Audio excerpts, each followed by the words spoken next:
नमस्कार। बधिरों के लिए खबरों के विशेष बुलेटिन में आपका स्वागत है।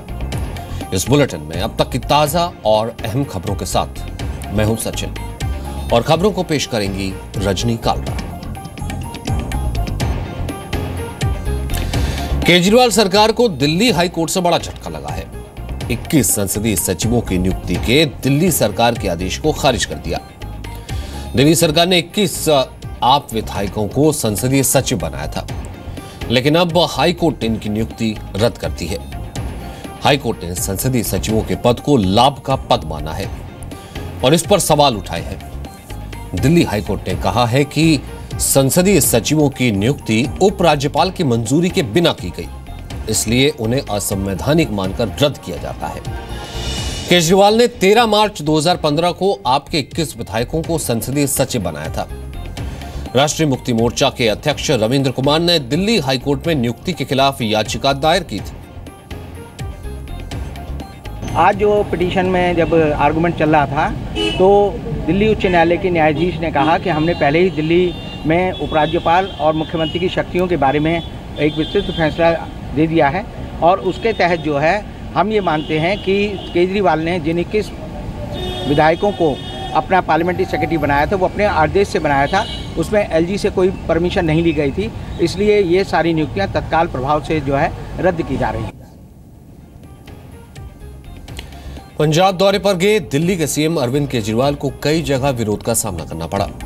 सबसे पहले पंजाब रवाना होने से पहले आज सुबह दिल्ली रेलवे स्टेशन पर महिलाओं ने प्रदर्शन किया और केजरीवाल को चूड़ियां दिखाई। महिलाओं ने केजरीवाल को ट्रेन पर चढ़ने से भी रोकने की कोशिश की। केजरीवाल जब लुधियाना रेलवे स्टेशन पहुंचे तो फिर उन्हें विरोध का सामना करना पड़ा। कांग्रेस और अकाली दल के कार्यकर्ताओं ने प्रदर्शन किया। महिला कार्यकर्ताओं ने केजरीवाल को काले झंडे दिखाए। मनीष सिसोदिया ने इसे मोदी सरकार की साजिश बताया। पिछले कुछ दिनों से आम आदमी पार्टी दिल्ली से लेकर पंजाब तक विवादों में है।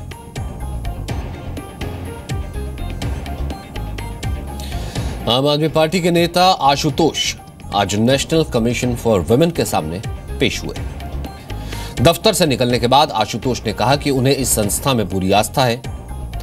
आशुतोष ने यह भी कहा कि उनके फंडामेंटल राइट्स का उल्लंघन हुआ है और अगर वो दोषी हैं तो उन्हें फांसी पर चढ़ा दिया जाए। आशुतोष को एक ब्लॉग में की गई विवादित टिप्पणी के सिलसिले में राष्ट्रीय महिला आयोग ने तलब किया था। दिल्ली के बर्खास्त मंत्री संदीप कुमार का अश्लील वीडियो सामने आने के बाद आशुतोष ने एक ब्लॉग लिखकर संदीप कुमार का बचाव किया था। लाओस में प्रधानमंत्री नरेंद्र मोदी और अमेरिकी राष्ट्रपति बराक ओबामा की मुलाकात हुई। मुलाकात को गर्मजोशी से भरा बताया गया। मीटिंग में दोनों देशों की प्राथमिकताओं पर चर्चा हुई।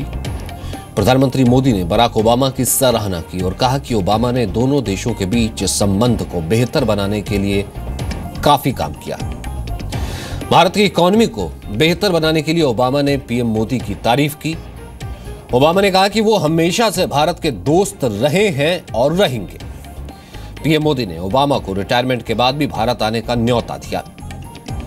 आसियान में पीएम मोदी ने पाकिस्तान पर एक बार फिर से बड़ा हमला किया। पीएम ने कहा, पड़ोसी देश फैला रहा है आतंकवाद, ऐसे देशों को अलग थलग किया जाना जरूरी है। मुंबई के मशहूर प्रीति राठी केस में दोषी अंकुर को अदालत ने फांसी की सजा सुनाई है। मुंबई की सेशंस कोर्ट में दोषी अंकुर पवार को फांसी की सजा दी गई। अदालत ने अंकुर को आईपीसी की धारा 302, 326B के तहत दोषी पाया।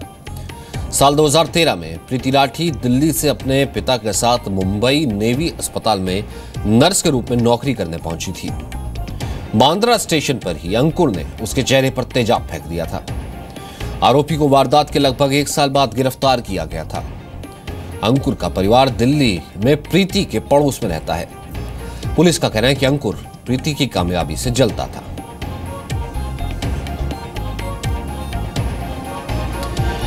दिल्ली में एक लड़की पर एसिड अटैक का विवाद बढ़ता जा रहा है। पीड़ित परिवार के दावे पुलिस और स्कूल सूत्रों से मिल रही जानकारी से काफी अलग है। कल दिल्ली में कालकाजी में एक नाबालिग लड़की को एसिड पिलाने का मामला सामने आया। लड़की के परिवार का दावा है कि काफी दिनों से 2 लड़के उनकी बेटी को परेशान कर रहे थे। पीड़ित की मां के मुताबिक बुधवार को स्कूल जाते वक्त लड़कों ने रास्ते में रोककर उसे एसिड पिला दिया। परिवार वालों का यह भी आरोप है कि स्कूल को पहले से छेड़छाड़ के मामले की पूरी जानकारी थी, लेकिन न तो पुलिस को खबर की गई, न ही उन्हें कुछ बताया गया। स्कूल सूत्रों का दावा है कि परिवार वालों को लड़की की असल हालत के बारे में जानकारी दी गई थी। इस केस में सभी आरोपी अभी फरार हैं। मुंबई में एमएनएस कार्यकर्ताओं की सरेआम गुंडागर्दी का मामला सामने आया है। एमएनएस के कार्यकर्ताओं ने घाटकोपर में एक उत्तर भारतीय फल वाले का ठेला बीच सड़क पर लुढ़क दिया और उसकी जबरदस्त पिटाई कर दी। मराठी मानुष के नाम पर सियासत करने वाली एमएनएस का कहना है कि मुंबई में फल की रेहड़ी लगाने का हक मराठी किसानों को है सिर्फ, और वो यहां किसी भी उत्तर भारतीयों को ठेला नहीं लगाने देंगे। विपक्षी दलों का आरोप है कि बीएमसी चुनाव से पहले राज ठाकरे की पार्टी मराठी और गैर मराठी के मुद्दे को फिर से गरमाना चाहती है। एमएनएस कार्यकर्ताओं ने सरेआम दावा किया कि कोई भी उत्तर भारतीयों को यहां काम नहीं करने दिया जाएगा।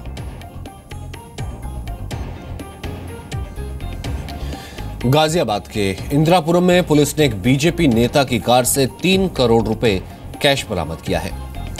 स्विफ्ट डिजायर कार में 4 बैग में 3 करोड़ रुपए रखे थे।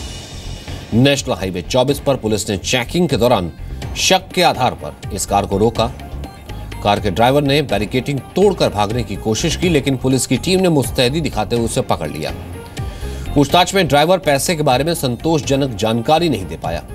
बताया जा रहा है कि बीजेपी नेता की गाड़ी में यह पैसा दिल्ली से लखनऊ भेजा जा रहा था। पुलिस ड्राइवर से पूछताछ कर इस संबंध में और जानकारी जुटा रही है।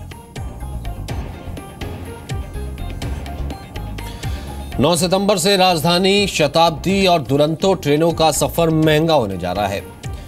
एविएशन सेक्टर की तरह ट्रेनों में भी रेलवे फ्लैक्सी फेयर सिस्टम लागू होने जा रहा है।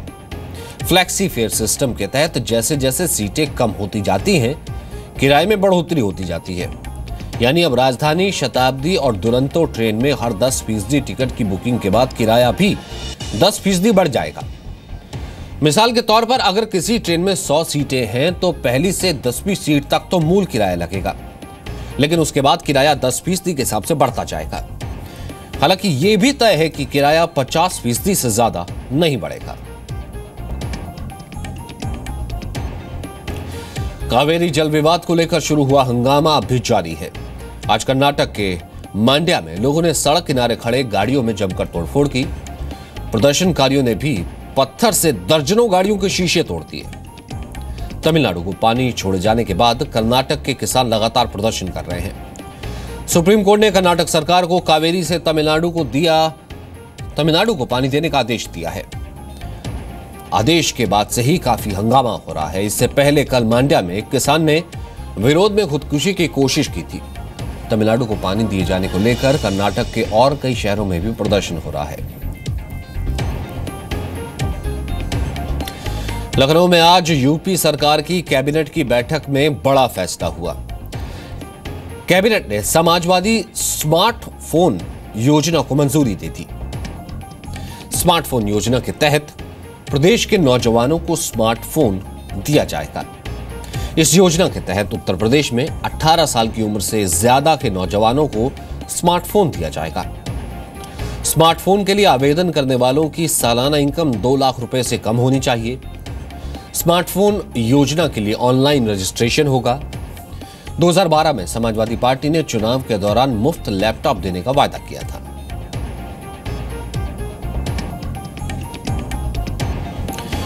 थोड़ी देर बाद भारतीय अंतरिक्ष अनुसंधान संगठन यानी इसरो अपना चौथा स्वदेशी मौसम satellite INSAT 3D R launch करेगा।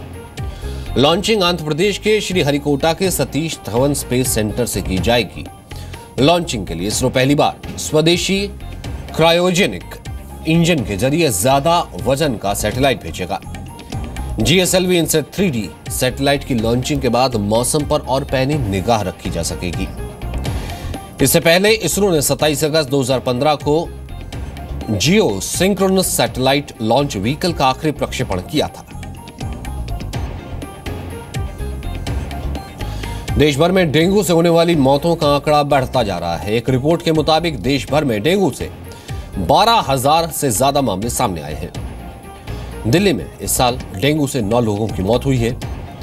हजारों लोग अस्पताल में अपना इलाज करा रहे हैं। यूपी, उत्तराखंड, दूसरे राज्यों में भी डेंगू का यह मच्छर कहर बरपा रहा है। इलाहाबाद में नेशनल लेवल के खिलाड़ी की डेंगू से मौत हो गई।